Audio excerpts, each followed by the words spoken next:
Assalomu alaykum. O'zgidromet ertaga 19-dekabr kuni kuzatiladigan ob-havo ma'lumotini e'lon qildi. Unga ko'ra, Toshkent shahrida havo o'zgaruvchan bo'ladi. Kechasi va ertalab biroz qor yog'ishi mumkin, tuman tushishi mumkin. Kunduz yog'ingarchilik kutilmaydi. Yo'llarda ba'zi joylarda yaxmalak kuzatiladi. Shamol g'arbdan 3-8 metr sekund tezlikda esadi. Harorat kechasi 0,2 daraja sovuq, kunduzi 1-3 daraja iliq bo'ladi. Qoraqalpog'iston Respublikasi va Xorazm viloyatida havo o'zgaruvchan bo'ladi. Yog'ingarchilik kutilmaydi. Ba'zi joylarga tuman tushishi mumkin. Shamol g'arbdan 7-12 metr sekund tezlikda esadi. Harorat kechasi 9-14 daraja sovuq. Ustyurtda ba'zi joylarda 15-18 darajagacha sovuq bo'ladi. Kunduzi 2 daraja sovuq, 3 daraja iliq bo'ladi. Buxoro va Navoiy viloyatlarida havo o'zgaruvchan bo'ladi. Yog'ingarchilik kutilmaydi. Ba'zi joylarga tuman tushishi mumkin.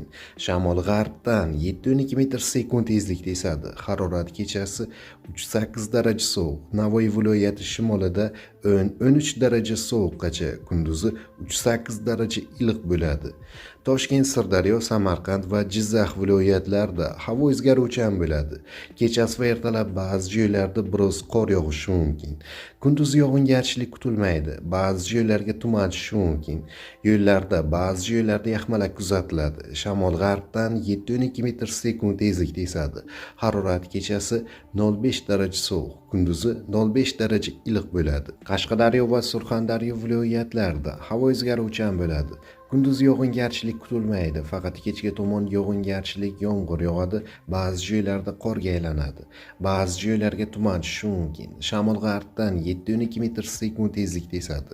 Harorat kechasi 2 daraja sovuq, 3 daraja iliq, kunduzi 4-9 daraja iliq bo'ladi. Andijon, Namangan va Farg'ona viloyatlarida havo o'zgaruvchan bo'ladi. Kechasi va ertalab ba'zi joylarda yog'ingarchilik, yomg'ir yog'adi, qorga aylanadi. Kunduz yog'ingarchilik kutilmaydi, tuman tushishi mumkin.